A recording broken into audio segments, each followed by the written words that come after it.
بسم اللہ الرحمن الرحیم۔ اسلام کتنا خوبصورت دین ہے کہ جہاں اسلام بندے کو عبادات کا حکم ارشاد فرماتا ہے، وہیں دوسروں کی خدمت کا حکم ارشاد فرماتا ہے۔ قرآن کریم کے اندر جہاں کہیں بھی عبادت کا ذکر ہے تو وہاں دوسرے مسلمانوں کے ساتھ حسن سلوک، ان کی مادی ضروریات کا خیال کرنے کے حوالے سے بھی حکم ارشاد فرمایا گیا۔ یہی وجہ ہے کہ رمضان المبارک کے اندر حضور نبی کریم صلی اللہ علیہ وسلم کی امت کو جہاں روزے رکھنے کا حکم ارشاد فرمایا گیا، وہیں پہ فطرہ کی صورت میں دوسرے مسلمان بھائیوں سے حسن سلوک اور ان کی ضروریات کا خیال رکھنے کا حکم ارشاد فرمایا گیا۔ حضور نبی کریم صلی اللہ علیہ وسلم کا یہ فرمان حضرت سیدنا عبداللہ بن عباس رضی اللہ تعالیٰ عنہ ارشاد فرماتے ہیں۔ وہ فرماتے ہیں کہ رمضان میں حضور نبی کریم صلی اللہ علیہ وسلم نے ارشاد فرمایا کہ رمضان میں صدقہ دیا کرو، اور وہ اپنے روزے کا صدقہ دیا کرو، اور اس صدقہ کو حضور نبی کریم صلی اللہ علیہ وسلم نے مقرر بھی فرمایا کہ 1 سا خرما یا جو یا نصف سا گیہوں یعنی گندم جو ہے وہ صدقہ ادا کرو۔ اسی طرح حضرت عمر بن شعیب رضی اللہ تعالیٰ عنہ وہ حضور نبی کریم صلی اللہ علیہ وسلم کا فرمان نقل فرماتے ہیں، اور وہ حضور نبی کریم صلی اللہ علیہ وسلم کے فرمان کو بیان فرماتے ہیں کہ حضور نبی کریم صلی اللہ علیہ وسلم نے ارشاد فرمایا کہ حضور نبی کریم صلی اللہ علیہ وسلم نے ایک شخص کو مکہ کی گلیوں کے اندر بھیجا اور مکہ کی گلیوں اور چوکوں کے اندر اعلان کروایا کہ صدقہ فطر ادا کرو۔ حضور نبی کریم صلی اللہ علیہ وسلم کے ایک اور فرمان حضرت عبداللہ بن عباس رضی اللہ تعالیٰ عنہ سے مروی ہے کہ حضور نبی کریم صلی اللہ علیہ وسلم نے ارشاد فرمایا کہ صدقہ فطر ادا کرو، کہ صدقہ فطر جو ہے وہ تمہارے روزے کے لغویات اور جو غیر ضروری چیزیں ہوتی ہیں ان کا کفارہ بن جاتا ہے، اور صدقہ فطر کے ذریعے دوسرے مسلمان بھائیوں کی مدد ہوتی ہے۔ تو غریبوں مسکینوں کی خوراک کا انتظام بھی اس کے ذریعے ہوتا ہے، یعنی دوسرے مسلمان بھائیوں کی مدد بھی صدقہ فطر کے ذریعے ہوتی ہے۔ اور اس طرح حضور نبی کریم صلی اللہ علیہ وسلم کے ایک اور فرمان حضرت سیدنا انس رضی اللہ تعالیٰ عنہ ارشاد فرماتے ہیں کہ اگر بندہ صدقہ فطر ادا نہ کرے تو حضور نبی کریم صلی اللہ علیہ وسلم ارشاد فرماتے ہیں تو بندے کے روزے زمین و آسمان کے درمیان لٹکے رہتے ہیں، جب تک وہ صدقہ فطر ادا نہیں کرے گا تو وہ جو روزہ ہے بندے کا صدقہ زمین و آسمان کے درمیان معلق رہے گا۔ تو حضور نبی کریم صلی اللہ علیہ وسلم نے خود صدقہ فطر کو واجب قرار دیا اور اس کا اعلان فرمایا، پھر اس کی مقدار اور معیار بھی ہے وہ بھی بیان فرما دیا۔ تو رمضان المبارک کے اندر ماشاءاللہ ہر بندہ صدقہ فطر ادا کرتا ہے۔ چند احکامات جو ہیں ان حوالے سے جاننا ضروری ہے کہ صدقہ فطر کے احکامات کیا۔ ایک سب سے اہم جو اس کا مسئلہ ہے وہ یہ ہے کہ یہ ہر وقت ادا کیا جا سکتا ہے، یعنی اس کے ادا کرنے کا کوئی وقت نہیں ہے، بلکہ اس کو ساری عمر بھی ادا کیا جا سکتا ہے۔ پہلے ادا نہیں کیا تو اب ادا کر دے، اور ادا نہ کرنے کی وجہ سے یہ ساقط نہیں ہوتا، اس کی قضا نہیں ہوتی، بلکہ جب بھی ادا کرے گا تو یہ ادا ہی ہوگا۔ لیکن مسنون طریقہ یہ ہے کہ یہ عید الفطر سے پہلے اس کو ادا کر دیا جائے۔ اس طرح صدقہ فطر جو ہے یہ شخص پر واجب ہے، نہ کہ مال پر۔ اگر بندہ فوت ہو جاتا ہے تو صدقہ فطر بھی جو ہے وہ ختم ہو جاتا ہے، یعنی اس بندے پر ختم ہو جاتا ہے۔ صدقہ فطر شخص پر ہے نہ کہ مال پر ہے۔ ہاں اگر ورثاء کو وصیع صدقے کی کر جاتا ہے تو وہ اور بات ہے، یا جو اس کے ورثاء ہیں وہ اپنے طور سے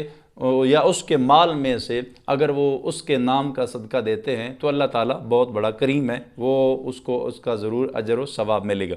اس طرح یہ صدقہ فطر ہوتا کب ہے؟ عید کے دن صبح صادق جو ہے وہ طلوع ہونے کے بعد صدقہ فطر جو ہے لازم ہو جاتا ہے۔ اب اس سے 2-3 باتیں اور بھی معلوم ہو جاتی ہیں کہ جو بچہ یا جو بندہ مسلمان جو ہے صدقہ صبح صادق طلوع ہونے کے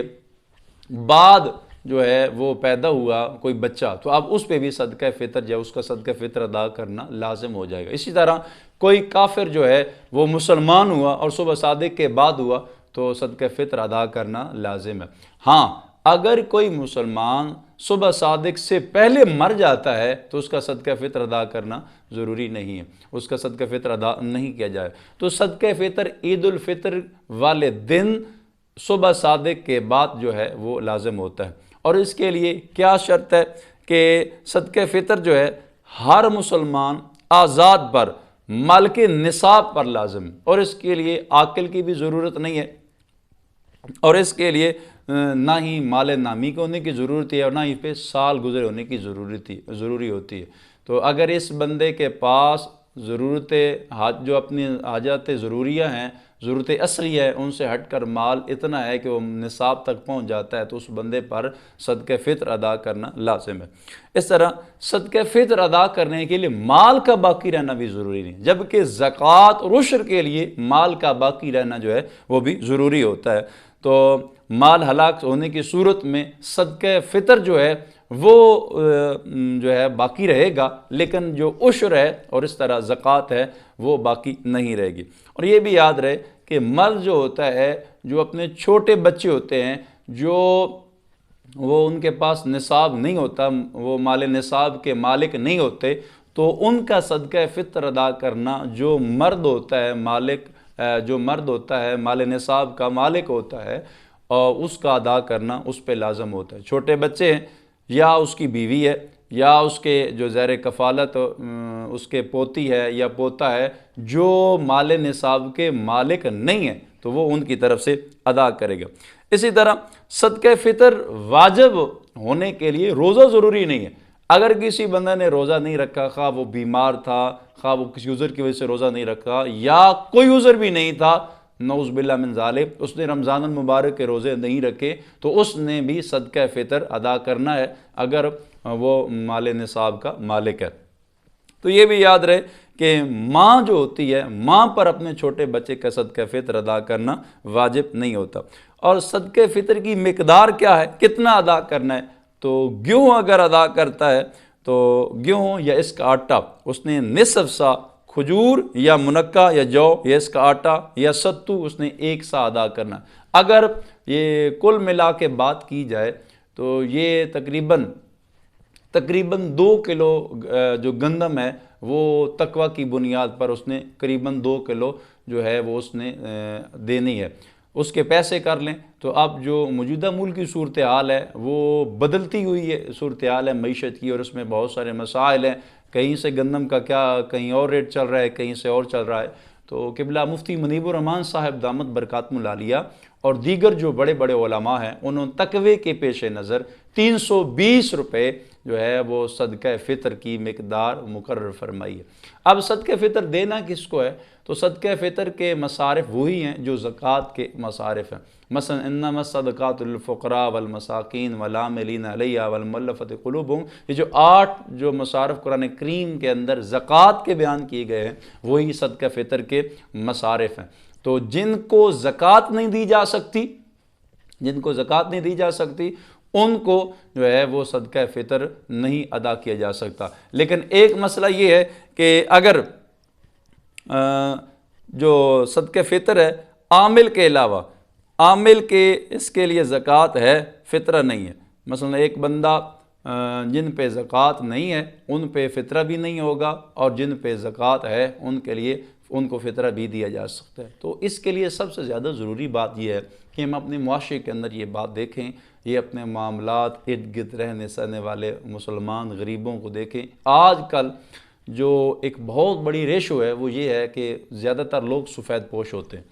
وہ لوگوں سے سوال نہیں کرتے۔ تو اپنے معاشرے کے اندر وہ لوگ دیکھیں جو سفید پوش ہیں، جو کسی سے سوال نہیں کرتے، لیکن ان کی مالی حالات انتہائی کمزور ہے اور وہ انتہائی پریشان ہیں۔ حالانکہ بعض حالات میں یہ بھی دیکھا گیا ہے کہ ان پہ زکوٰۃ جو ہوتی ہے وہ زکوٰۃ بھی کی مستحق ہوتے ہیں، لیکن اپنی سفید پوشی کے بھرم کو رکھنے کے لیے وہ کسی سے سوال نہیں کرتے۔ تو اپنے ارد گرد دیکھیں، اپنے ایسے مزدور کو دیکھیں جو صرف دہاڑی کی بنیاد پر اپنے گھر کے نظام کو چلا رہا ہے، اور پھر ایسے مسکین کو دیکھیں، اپنے محلے کے یتیموں کو دیکھیں، غریبوں کو دیکھیں، حتیٰ کہ آپ کے جو محلے کے امام ہیں ان کی بھی قلیل تنخواہ ہے، ان کی بھی قلیل جو ہے وہ آمدن کے ذرائع ہیں، ان کے حالات معلوم کر کے ان کی بھی خدمت کرنا یہ ماہ رمضان کے اندر یہ آپ کی اور میری ذمہ داری ہے۔ آئیے صدقہ فطر جو ہے وہ حقدار تک پہنچائیے۔ عمومی طور دیکھنے میں یہ آیا کہ ہم لوگ کیا کرتے ہیں، ہم لوگ صدقہ فطر یا زکوٰۃ کے جو پیسے ہوتے ہیں وہ ان لوگوں کو دیتے ہیں جو پیشہ ور مانگنے والے ہوتے ہیں۔ تو پیشہ ور مانگنے والے کو پیسہ نہیں دینا چاہیے، کیونکہ بعض حالات میں یہ بھی دیکھا گیا ہے، سوشل میڈیا کے ذریعے دیگر چیزوں پہ یہ باتوں کا انکشاف ہوا ہے کہ کسی مانگنے والے کو جب دیکھا گیا، اس کی مالی حیثیت اور مالی معاملات کو جب دیکھا گیا تو معلوم یہ ہوا کہ اس کے پاس کئی ایسے پلازے ہیں، اس کے پاس اپنی کاریں ہیں، اس کے اپنا بزنس ہے اور وہ مانگ رہا ہوتا ہے۔ تو یہ بات ذہن میں رہنا چاہیے، زکوٰۃ